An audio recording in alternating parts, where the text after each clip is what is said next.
I always knew the kind of music I wanted to do, although I really didn't peg a genre for it. As of late last year, I started learning mixing and mastering. I never wanted to be that artist that would just sit down and freestyle. Okay. Because I wanted to do music. Yeah. I had a plan. Was your dad aware? Definitely. So the whole family already knew I was leaving football for music. How they took me serious was buying the guitar all by myself and getting one of the students to teach me and start playing everywhere inside Yabatek. Luckily, my dad was never a controlling person. Okay. Yeah. It was just advice. Yeah. But I think I already learned how to do that. So the first thing I did when I got to school was get a male friend that could follow me around and sit down in the studio with me. So year one was really just getting to know the landscape and penetrating the school. So I was doing free performances everywhere. Every freshers night I was there. And she's from Lagos. Yeah. So I brought this Lagos vibe. And so as of 2015, I was just making covers with my guitar. Yeah. I tried to give my fans like storyline. Yeah. So by the time I was leaving University of Benin, I was a big star. I had actually conquered South. So even till today, a lot of my fan base comes from there. So and that was where Okao came from. So at what, because I know what Hafrikplay is now, and there are other like streaming platforms that are already established. Yeah, so what were the loopholes you saw in the industry specific to Africa that made you decide, okay, let us build something of our own, or like plug in these gaps?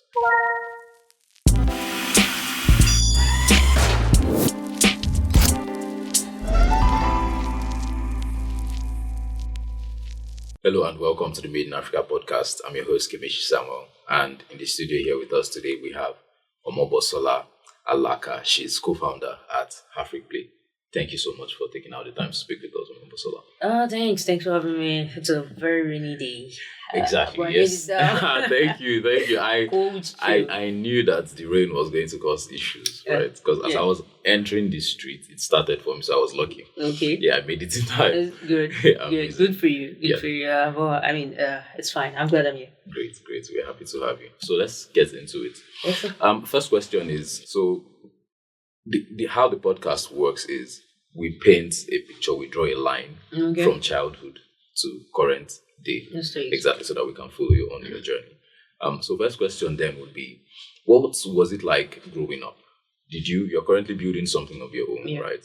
Did you grow up around people that were like problem solvers, that saw this problem and said, what if I made a solution for this problem? And are always looking to do something of their own. Did you grow up in an environment like that? Yes, I think so, actually.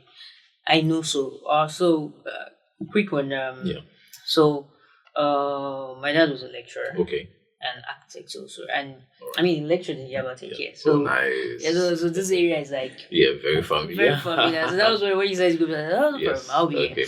I'll be here. So the interesting part is this, even with that, he built his own business. Oh, nice. So we grew up sacrificing. We're supposed to be born to an extent, but we're sacrificing because Popsy would take all his salary and just put it in his own business.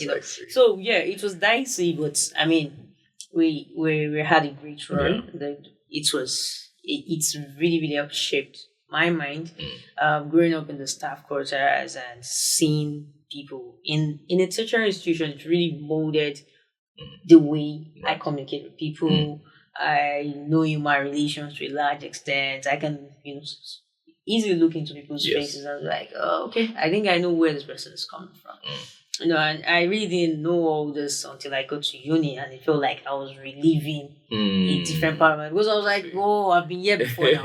So while in secondary school, as if I was in university already. So as a teenager, I was way ahead of my mates. So I always knew I wasn't going to work on anything. Yes. I always knew I wanted to first is to sport. I wanted to, play football. Oh, really? Yeah, and I did. I did fine. The whole family were in support of it. But at a particular age, I started looking. I was like, let's be let's be strategic. Exactly. What's a long-term goal? Because my own long-term goal is just to be in front of the TV. Okay. Honestly, at the end of the day. Yeah. So I felt like the lifespan of female athletes, it's very limited, especially from where we're So I started tilting towards the creative industry. All right. And that was when I started music.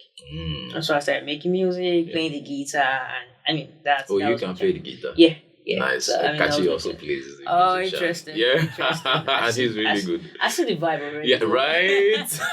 It's hard to miss. Yeah. Okay, so this was influence of your father on like entrepreneurship.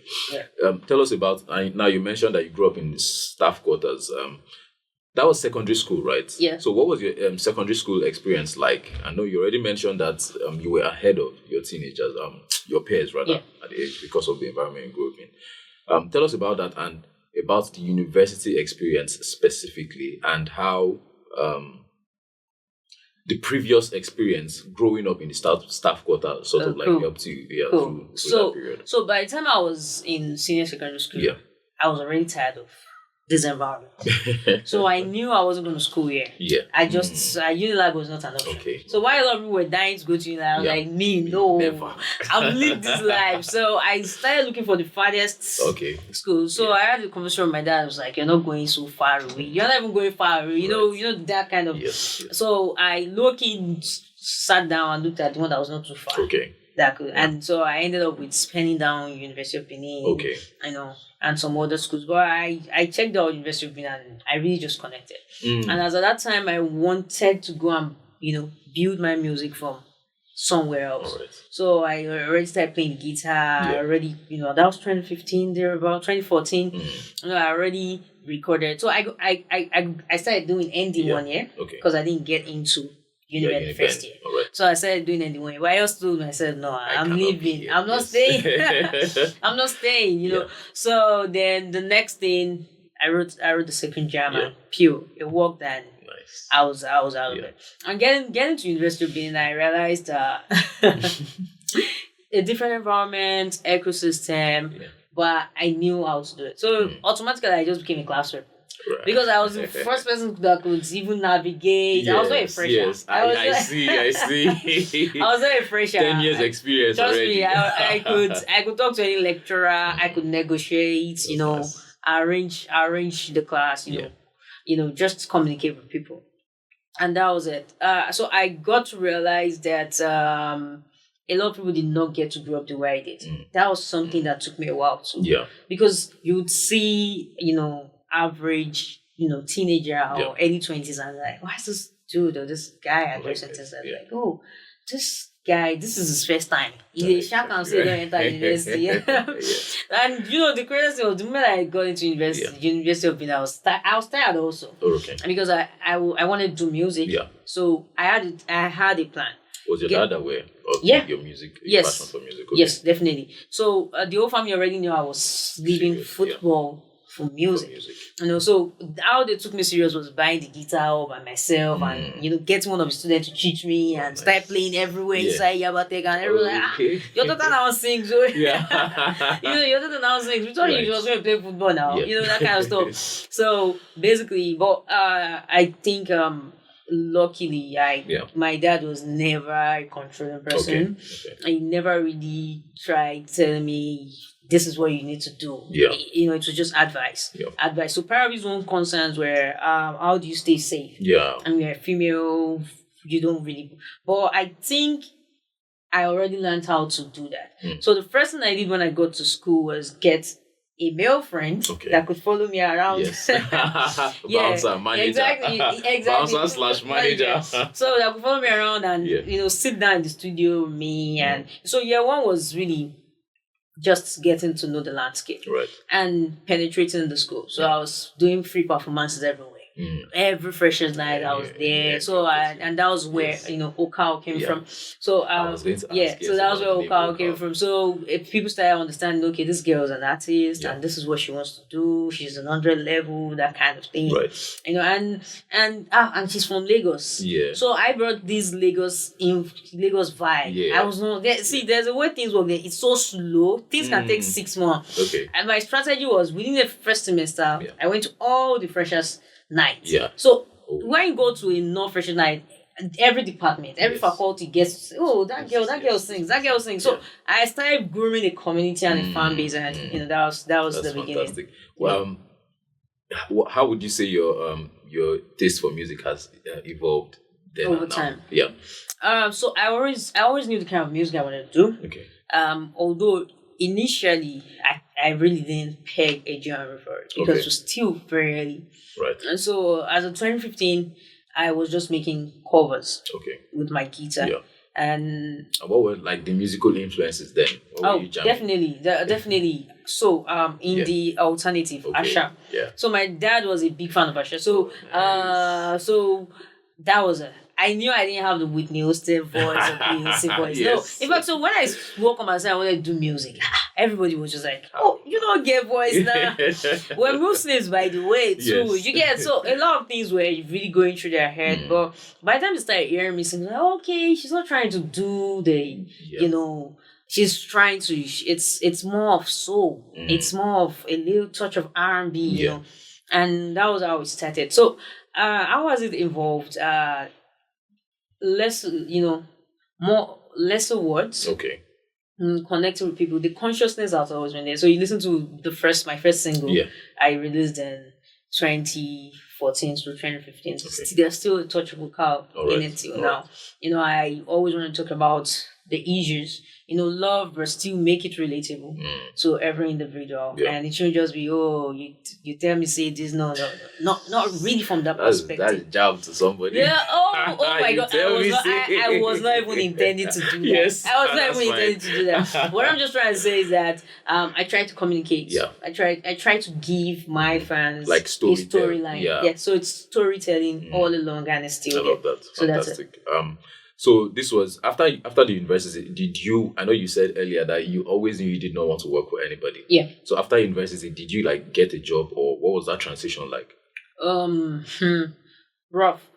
A little bit rough, but I mean, very interesting and fascinating. Yeah. So by the time I was leaving University of Benin, I was a big star. I can. Yes. So I was known all through South. I had actually conquered South. So even till today, a lot of my fan base comes from there. Okay. So I was the superstar of the campus. Yes. Like, so I was not, and I did that strategically by 100 level inside school. Right. Some students prefer being students, celebrities, but I didn't stay there. I just went after school from 200 level. So from 200 level, I started going on radio stations to radio station, radio tours, performing outside school for free again. So that was another experience.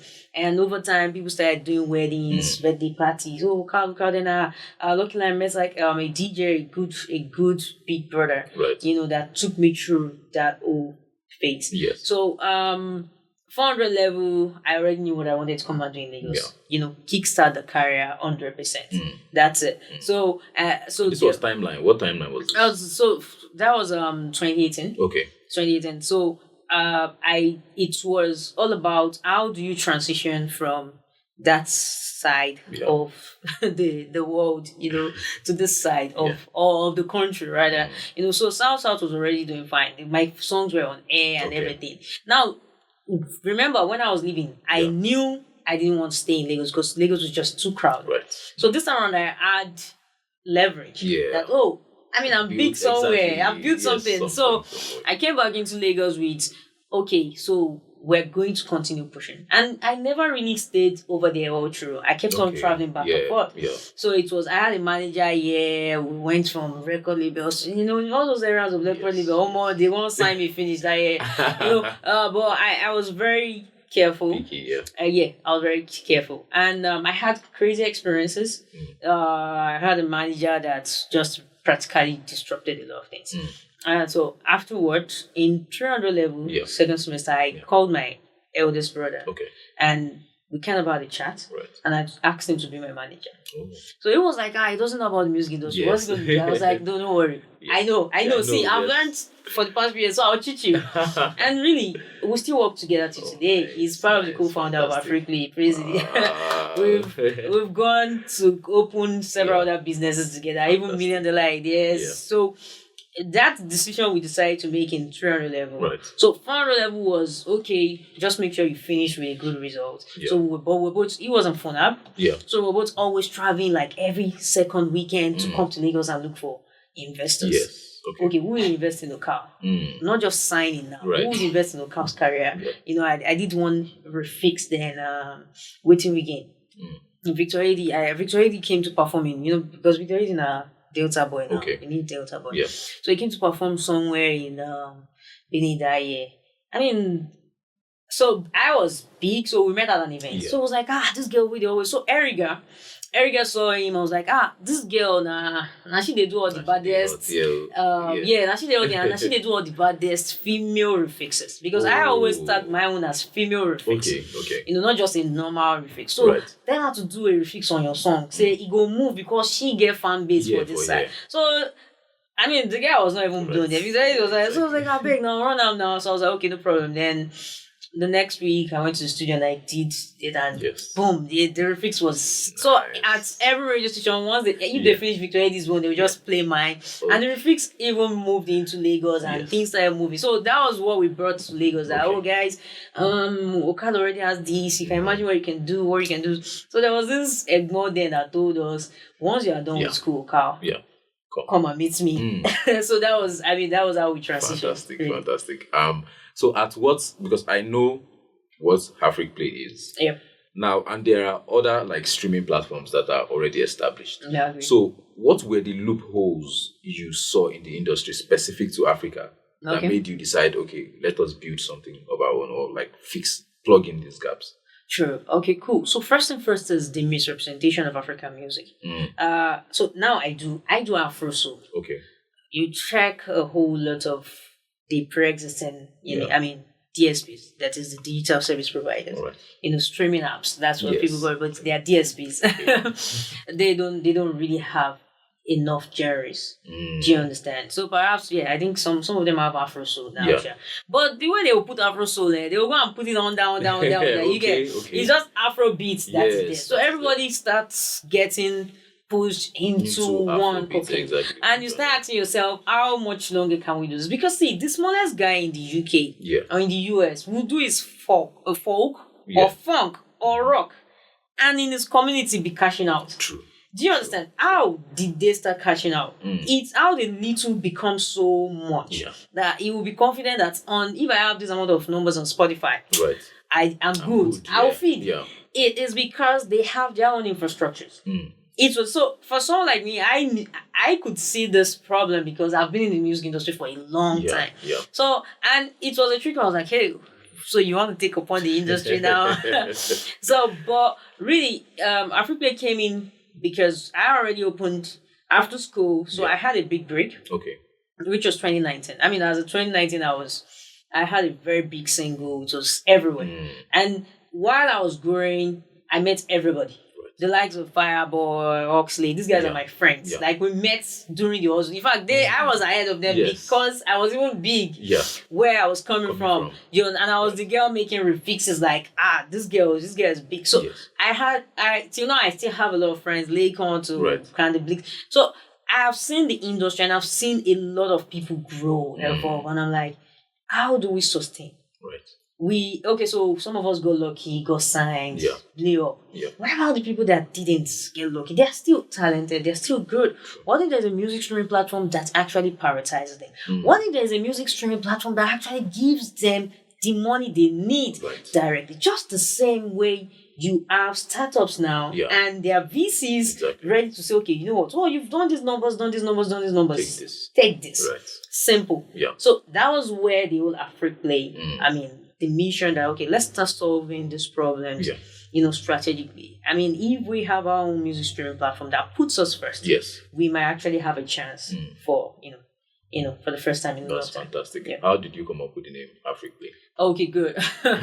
So, I remember I mentioned there's $1 Million Ideas. Yes. So $1 Million Ideas was what we opened. So while in school, after myself and my brother we decided to start working together, we said, okay, we are done with all the other names. Okay. I'm going to start penning my own brand. Branding is very, very precious to me. Key. Very, very. People see me on White, and I'm like, oh, you're on White. I'm like, I've been on White since 2018. Yes. And I've been consistent about it because that is my brand.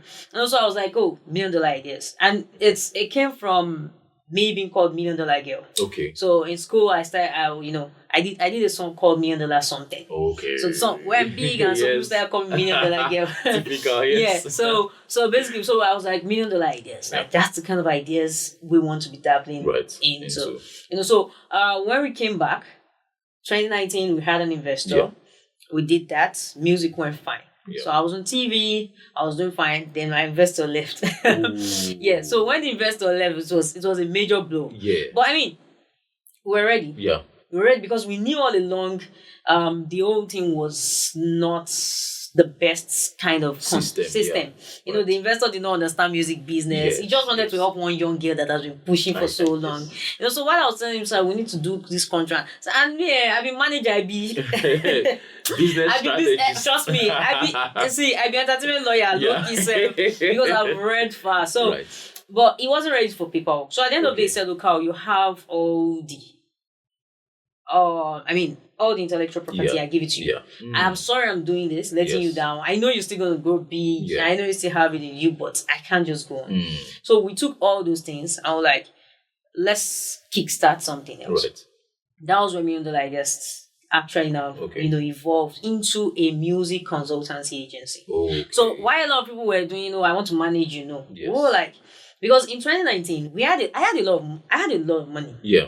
For me, an investor. Right. And this is what I was looking for. How do I promote my music the right way? And everybody I went to meet would tell me I want to manage. I'm like, wait, guy. Now my manager is like, I don't need money and promote this music to me. So it was not rocket science, and there was nobody to do that. Really? Trust me. Wow. So I solved the problem. Wow. Because that was why I started Beyond the Ideas. And we really cashed out. Amazing. We cashed out big time. Yeah. Because so by 2020, we were at home during lockdown. Right. I was just depressed inside the house. It was like, hey, one more investor don't leave me. We don't date me. How would I even trek the street? I could not even trek the street again, honestly. Yeah. So what I was doing was wearing face cap, and just, so we're sitting down strategizing. I was like, let's turn this thing into, there was nobody to solve. We wanted songs on radios, on TVs. And people were not really getting what they needed to do. Right. It's not they run away with the money or they can't do it to the fullest. That we would just be the intermediaries. So we said we won't call it management, we'll call it a consultancy agency. I like this. So with Million Dollar Ideas, I got to meet a lot of underground artists. Okay. And now immediately then I remember my brother asking me, who will give us jobs? I was like, no, we'll use my reputation. Yeah. I've been there for a long time. I have friends that want to do music too. I have friends that are looking up to me. So we'll start with those guys. Yes. So those were the people, those were our first set of clients. Because I told them, guys, see, I now run a company. I was like, you don't want to do music. I'm doing music, but I'm doing business. So two different things. I need to survive. So now everything you've seen that I've done, I'll do it for you at a very minute amount. Do you want to get good numbers on digital platforms? Right. I can get that for you. Do you want to get a song on radio, on TVs? I can get that for you. Even if not viral. This is what we're going to do. Get it on African Magic for you. Get it on, and that was it. So, we started growing gradually. Right. So, and that was the realization to getting to understand the sense of thinking behind a lot of artists. Yeah. Artists are not willing to spend money on their music at all. Oh. Yeah. While some are willing if they have a roadmap. Okay. So what we did was created a roadmap. See, I'm not saying you will blow, but with the little you have, you can move from point A to point B. Yeah. Do you understand? And nobody needs to tell you they are your manager or they signed you. Yes. You are doing this independently. So we normalized that, and from 2020 to 2024. Yeah. Million Dollar Ideas actually. Doing fine. The company is still there, but just that Hafrikplay has now taken so much time. So our first set of Hafrikplay guys were the Million Dollar Ideas artists. So now, how did that now come into play? So one of my clients from Million Dollar Ideas now said, "Guy, I have this tech product I created. Yeah. I don't know what to do with it. It's a music app." I was like, "Really? Really? Send it to me. Let me see." So my son and brother, we spent weeks testing. I was like, this is brilliant. Okay. This is just, it's not audio map. It's not SoundCloud. Yeah. It is something different. So the guy was trying to build, Olayemi, big shout out to you, by the way. He's our CTO at Hafrikplay. Nice. So he's based in China. Okay. He goes back and forth. He has a lot of very brilliant mind. He has a lot of products. Yeah. So he saw a challenge for Africans in China. So that's where Africa came in. As a Nigerian, you get to China over there and you will just be alone. So he created a community called Afrik. Okay. For Africans, Africans, living in China, that kind of community. Right. So when he brought it to us, it was like Hafrikplay. Yeah. Do you understand? Hafrikplay. So let's just do it. That's where Hafrikplay. That's fantastic. You mentioned that you have 4 co-founders. Now you've told me about your brother. Yeah. You told me about your CTO. Exactly. Yeah. What of the last co-founder? The last person. Yes. Okay, cool. So inside Hafrikplay we have $1 million ideas. Yes. Which is the administrative and the music executive arm. Yeah. Then we have the tech, the tech hub, which is called GleeTubs. Okay. So GleeTubs is run by Olami. That's his own business side of things. Yeah. So he brought in the chief backend developer. Oh, nice. His name is Destiny. Yeah. So he was the guy that anytime there's a bug, right, we don't get money. So he was on that GleeTubs working. So we had to tell him, guy, see, we can't be paying you or anything. Sit down here, be part of us, and really that's how we've been, So far, what has the experience been like building Hafrikplay? Particularly, what has it been like convincing artists to list or to upload their songs on your platform? Simple. Yeah. So because Hafrikplay has a very seamless system of uploading within a minute. Okay.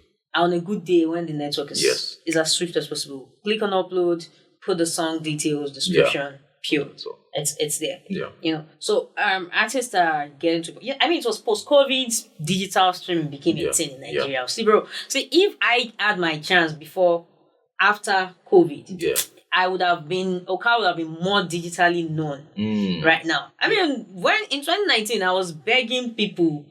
I saw the future of music streaming. So I had to tell my record label boss then that we need to put the songs on digital so people all over the world can listen to it. And he did not get it. Do you understand? And as of then, I know I was going up and down from Freemi Digital looking for the best distribution agency because I knew about music business. So I was being selective, and it was expensive. The guy I eventually used that said he was going to give me 70-30. Yeah. And I still felt because other guys were saying 50, I was going to take 40, they would take something like, what are you doing? Yes. That was how bad it was then. I mean, so I got that deal. I think I was based in Russia. Really? Yeah. And 2019, it was taking so much money. In fact, before the end of that year, I took my catalog away from him. I took my catalog away from him. So artists were looking for somewhere that puts them first. Okay. Because there's now two called DistroKid. In fact, good now, we now have the 1RPMs, the Azuri, the Dapa. Right. Good. But what makes you stand out? Because they are a music distribution agency. Yeah. Hafrikplay is a music streaming platform. Yeah. Two different hubs. But so they get the music and we upload. Right? Now, the real challenge is that while Hafrikplay is the music streaming platform, you have fewer Hafrikplays now. You have fewer music streaming platforms. Yes. You have enough distribution agents. So you distribute through them, and what happens? Are they going to promote? Do you understand? Yes. You will not even get money. Yes. But if you come to Hafrikplay directly, Hafrikplay already has a community, and we are open. We are already promoting artists. Yeah. We already have deals with some relevant blogs. Yes. So automatically you get more links. We put you on blogs. We put you in front of people that need to listen to your type of music. Yeah. So perhaps even if you're on Deezer, how many people will listen to you on Deezer? Do you understand? True. Or on Tidal, on Pandora. But on Hafrikplay, you have at least the chance of getting known and your numbers. So it's not really about income. Yes. For now, it is about getting popularity in a community that really understands your sound. So does that mean how do I phrase this question that it doesn't come off as so now if they are pushing their music to a particular community that appreciates it, does it mean that they are not open to the rest of the world hearing their music? So definitely they are. Or just that little community. Okay, cool. So another good unique selling point about Hafrikplay is this. So just the same way you can upload your music on SoundCloud or Audiomack without any interface. Right. Unlike a Boomplay where you have to distribute before Boomplay gets it. Do you understand? Yeah. That is why we are user centric. You understand? The users can just dump the content there.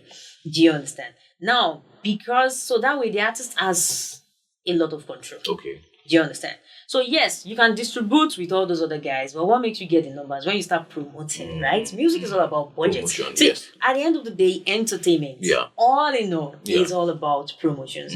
And it still comes down to the rule of business. Marketing. Right. But the reason why it's a lot of people don't really understand it when it comes to music is because it's kind of leisure based. So people just think, oh, your song is interesting. One OAP will play you. Oh no. It's much more than that. Even if the OAP is gonna play you need to create a relationship with the OAP. The person needs to understand your sound, and that is where Hafrikplay comes in. Okay. Because now we already, with me on the ideas, we already have these channels. Right. We already have these people. We are music executives. So we are telling them, this guy is good. Yes. This guy has a worthy radio content. Are you looking for the new underground artist? Yeah. Play this guy. Yes. So Hafrikplay is for music discovery also. And that is why we're saying it is, we would end up becoming the Spotify, the YouTube music. Yes. But right now, we need to be focused on the artist. Our users are there. But the artists need to get a chance. Right. Because if they don't get a chance, then at the end of the day, we will end up becoming every other streaming platform. Right. They're just dumping their music on and they are not getting playlisted. Because if you don't get playlisted on those platforms, trust me, man, your numbers will increase. Your numbers will increase, really. Fantastic. So let's talk about the products. Okay. Yeah, a little deeper. How does Hafrikplay make money? Cool. Have you figured out pricing and the revenue models? Yeah, good. So as it is right now, we're so excited because we're apparently raising Series A. Oh, nice. And we bootstrapped. Apologies for 4 years straight. And that was because we understood the peculiarity of the product we were pushing. People could not even understand it. Even till people were like, hey, so are you trying to tell me you want to fight Spotify? I'm like, Spotify about I'm not even in their lane at all. Spotify started from somewhere. So let us start from where we are. So one of our unique selling points is we are artist-centric, user-centric. Okay. So on Hafrikplay, you have features that work for artists. Okay. Features that work for users. So while Spotify is pay for premium and just get uninterrupted music. Exactly. So Hafrikplay is not just that. Okay. You get uninterrupted music. As a user, you get to discover new artists. Right. We're currently sealing a deal with Data Melon. Okay. And we have a very brilliant AI integration incoming into Hafrikplay. Yes. So really with that, you get to discover, you get to understand these genres of music. Now, what are the genres of music for the users? Now, Hafrikplay, we are the home of the new African music. You understand? So why we're going to bring the older guys like the Fuji, the Apala, the Juju, we are the platform where we want people to discover the next Rema, the next Ira star. See, because these things won't get easier. I mean, look at the status of the economy. How many artists can actually even afford to feed right now? Talking of pushing on their music. I mean, unless you're a creative that has tech skills, that's when you get extra money. But you're working, it's crazy. So, and when you look at developed countries, that is actually how they kickstarted. They built infrastructure within their community. So we are hoping to internalize this income. So Burna Boy has this amount of streams on Spotify. Arasta just this is how many millions? Oh, 1 billion streams on YouTube. Fantastic. How is that actually? Yes, how is it converting to us? I mean, so these are the things that we are actually hoping to solve. And for the artists, so we have a marketplace where they get to sell their merchandise. Okay. And we have a ticketing system. Yes. I mean, it's first of its kind. All right. All the streaming platforms don't even do that for artists right now. These are the things that we are doing for artists. Because within our own community, you can chat, artists can connect with each other, artists can chat with each other. Oh, nice. And part of the ways we groomed our users organically is setting up boot camps. Okay. Intimate boot camps, doing ciphers across schools. So I was able to use my experience as an artist to say, what are the things that can actually help us get artists to upload? Right. Let's carry the best 5 artists in OAU. Yes. Put them on a song together. get a producer from OAU. Yeah. Yes, I love that. Put it exclusively on Hafrikplay. And really, it worked because they are I was fans. going to ask, do they uploads when if I'm an artist and I approach you at Hafrikplay, is it exclusive? Can't I put my music on other platforms as well? Yeah, you can put your music on other platforms. Okay. But what we're just going to do is we're going to prioritize you. So, but it's only content that we invested in. Yeah. Like this cipher I'm talking to, we're going to put exclusively on Hafrikplay. Yeah, and so that is where the users now come in. Because the users, your own fans now from they want to listen to your song and this is the only place. Yeah. Exactly. They know how to come to Hafrikplay. You know, and really that has been the journey. Now money making. Yeah. Just to be clear. Yeah. Money making. So we're monetizing because we have a deal, a lot of deals coming up. Right. We're currently finalizing a deal with MTN Nigeria. Okay. I mean they have over 70 million users. So basically tapping into that with USSD with their vast license. Yeah. Perfect. Yeah. So in the next couple of months, you'll just see a short code where you can stream on Hafrikplay for as low as 100 naira, for as low as nice. And you're gonna get very good entry point. Exactly, and it's been a tussle, but really we understand the long-term thing, and we are ready to keep it that way. Although I mean our investors are like, are you guys tripping right here? Well, really. At the end of the day, that's where the bottom line is. As a founder, you need to have in-depth love for what you do. Definitely. So I know I can view things as from a point of view of the product user, which the end user, which is the artist, because I'm one also. Exactly. Yes, I love that. That's it. That's what they call that thing they call domain expertise, right? Exactly. You feel me? Yes, are looking for. What has the experience been like fundraising? Oh my God! So, my whole body aches right now. I can't lie to you. I've seen meetings saying the same thing over and over again. It's very tiring. Yeah, and this person is thinking you still want to go and fight Spotify. And I'm like, so the challenge has been making sure they understand the distinction between both products, and that we have over let's say over 500 million youths across Africa right now. Yeah. The median age. Yeah. These guys need entertainment. These guys need leisure. Yeah. So imagine if we tap into them and make them use Hafrikplay. Put Hafrikplay in their face before they start considering these other guys. That is our market. Right. You understand? So stick with the continent first because we have a market.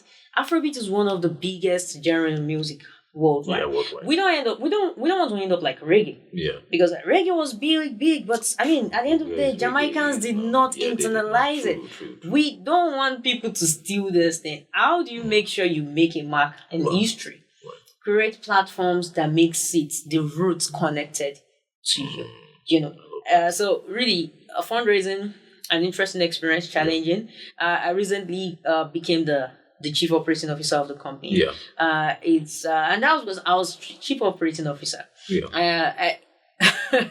But we had people asking, where's your CEO? I'm like, yes. And they kept on asking. I'm like, really? I think this is very important. This necessary that someone represents. No, we were hoping to onboard someone that has a lot of experience prestige, because I'm not a sentimental person. I understand how necessary it is to get expertise. But in the meantime, definitely have taken upon that role, and we have a lot of commitment in terms of those VCs, navigation through it, and we are hoping to close the first round of $1 million. So by at least the middle of third quarter of this year. So I mean, things are looking amazing. Really, thank you. Looking forward to it because I saw, late last year I listened to forgotten his name now, Spotify's founder's story again. Yeah, okay. So the playlist. Very interesting journey, and it's interesting to see that both of you are on that same journey.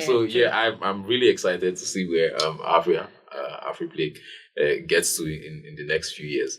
And why I'm particularly excited about Hafrikplay is we don't see so many products that are trying to solve problems for the African people, right? Sure. And oftentimes they come out with that initially. ethos. Exactly, initially. Right? And as they approach investors, they say, broaden your scope, expand the market. And then thank you very much. But I love that you guys are sticking to the African market. That's just amazing. Yeah, thank you very much. I have a question for you. No, go ahead. What has it been like managing people? A team, yes, building this company out. What has the experience been like for you? A struggle. So I have my tech. We fight every day. See, in fact, we had a conflict resolution meeting on Sunday. Okay. And it went on for like 3 hours. And everybody just had to start pouring out their feelings. Wow. So yeah. Wow. We've known each other for 4 years now. We've worked. We are friends. Yes. But the pressure and the tension, because it's not just us no more. Yeah. As it's last year, we onboarded our board of advisors. Oh, nice. So we have Olisa Adiboa. Yeah. And we have Daily Kadri, right. And these people are, experts in the field. Yes. And we that was what pushed us to coming into the market, because we were laid back. We were not in a hurry. Yeah. But coming to the market and started raising funds. We were using our money. Right. Just kept on pushing that we need people that understand where we're headed. And these individuals understand where we're headed. But okay, you guys know you have everything to take. You have over 50K monthly users, over 20K active users. So you guys can actually push for the series. Yes. I mean, we started gathering the numbers and everything. These guys, the tech guys are not numbers guys. So I'm like, guy, give me this now. Like, Karima saying, can I give it to you? I'm like, I need it like right now. Like, I don't know, Karima, you've changed. So that's what I hear every day. Karima is wearing the hat of a CEO now. She has to change. Exactly. You've changed. So, but I mean, it's interesting because we've onboarded new individuals, we've onboarded new creators, interns, and it's a major experience, and I'm really looking forward to being able to give people a good amount of money to do what they love doing,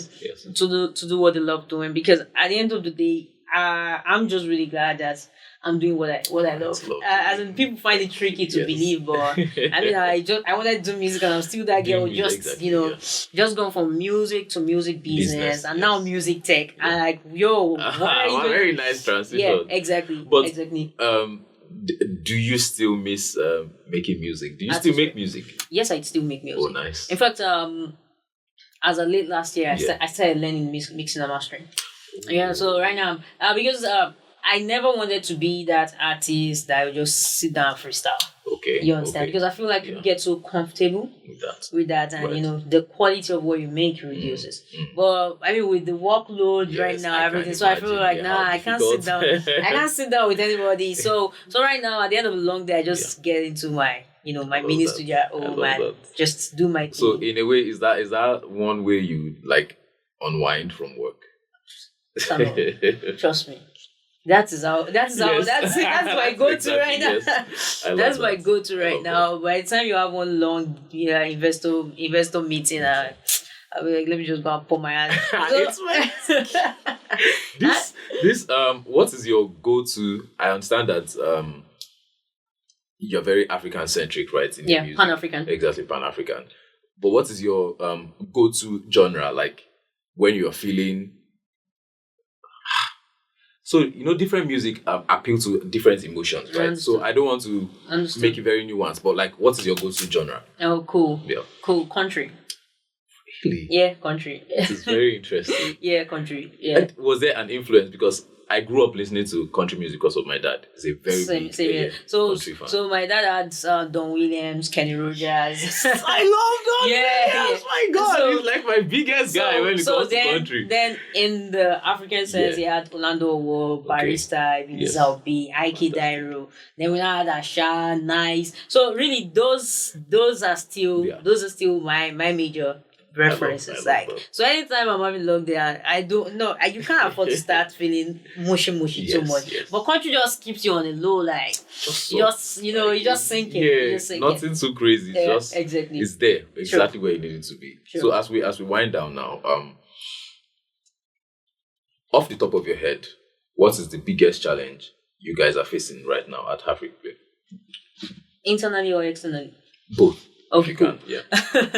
So Externally, understanding, we need more VCs that get it that the creative economy is different from fintech. I repeat, creative economy is different from fintech. You just don't drop money and expect it to start bringing money overnight. For this one, you're gonna have to wait the long haul. Patient capital. Exactly. So just the same way all the streaming platforms that have come before us have done, you just have to wait and give it time. Give it time. As long as the users keep coming in, then the future is bright. The future is bright. Sure. So you can't use the same metrics of different sectors in this sector. So understanding, that's it. Well, internally, first and first, that's just it. Finance. Finance. We are open to scale. Okay. I mean, somehow imagine an artist in Central Africa. Senegal. We're talking about Senegal. I'm talking about Egypt right now. I'm talking about these guys. Yeah, we have Angami there. But regardless, let's get Hafrikplay to these fellas. Let's get Hafrikplay to this creative. Let's be their Upwork. Let's Do you get it? Do you understand? Let's give them a chance to shine. That's really, because it's at the end of the day, it's all about the creatives. And what we get to give back to them. Fantastic. Last question, advice to founders. So you have come from the creative economy. You're still there, but you've now transitioned into tech. So you've tasted both worlds. But generally speaking, what do you think has worked for you as a founder that you feel other people will find useful? It's tricky. Well, I'll speak from my own point of view, for my own self. Yes. So like I mentioned, love what you do. Right. Love what you do. I believe my love for music and the creative ecosystem has always been there. So any founder, you can't go into it because of money. Which, see, I did not even know people do that until I started attending mixers. Something, I'm like, wait, this guy is just here to collect one VC money and disappear. Honestly, I never even knew it existed. So really, you need to love what you do. Because when you love what you do, you wouldn't see everybody as your competitor. That's it. I've worked with, I've met brilliant minds across other sectors, and we help each other out. We help each other out with resources, information. Oh, have you heard of these guys? You two should call them on this. These guys can give you solution. Yes. So, and also, put yourself out there. Relate. Find your community. Find your community. Relate in the right circle. Mix with the right ecosystem. Be it you having a prototype, an idea, to having a product, different faces I admit, but really, once you have a community, definitely you can survive, because you will always have advice. First-hand advice. Fantastic. Because I love learning. Recently, because we also had and we spoke last time at the mixer, Melody. Okay. So we had him on the show, and I got very interested in the music industry and the business behind it. Right. So hearing about it from your own angle as well is just fantastic. I think I'll keep looking for more people in this industry. Before now, we were only like proper tech. Okay. Yeah, exactly. Okay. But we've sort of we're branching out now to explore other verticals. Exactly. As long as there's some infusion of tech into Brilliant. It's been amazing speaking with you, Okal. Yes, I want to use Okal now going forward. Thank you for me, Samuel. And I mean, thank you so much. I'm glad I've been able to spread the word of the gospel of Africa and understanding what it really means. The future is bright. We are actually hoping to be the first music streaming platform out of Africa. That's actually breaks the next generation of artists. And you're doing it already. Yeah. So please, come on board. It's Hafrikplay.com. Upload your music, stream any day, anytime. Fantastic. That's been it on this week's episode. I'm your host, Kemishi Samuel. You'll be listening to Okal. I'll catch you guys in the next one.